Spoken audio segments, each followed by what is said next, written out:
Hi guys! Ngayon naglilinis kami sa mga pabango.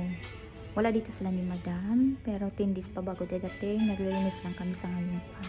Ito yung mga pabango ito yung nilinis na kasama ko, tapos na siya. Kasi habang naglilinis siya dito, doon ako sa kwarto ng alaga ko, naglilinis din ako ng mga pabango. Kunti lang naman yung pabango niya.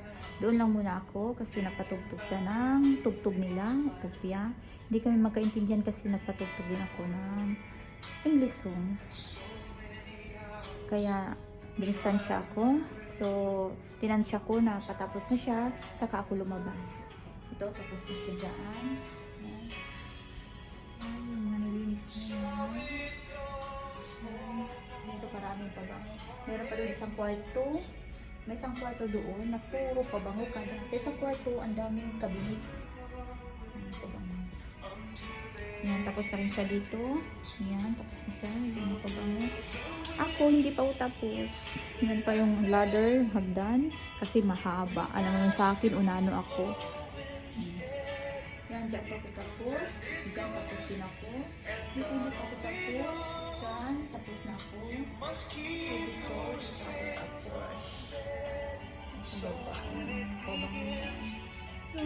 Pabango. Bakit ang mga pabango ni Madam? Kasi naman yung isang yung pabango. Yan, nakabox pa. Yan sa loob nito, ito sa loob nito, pabango yan. Ito, gusto ko itong mga pabango ni Madam. Ito. Mga ganito na pabango.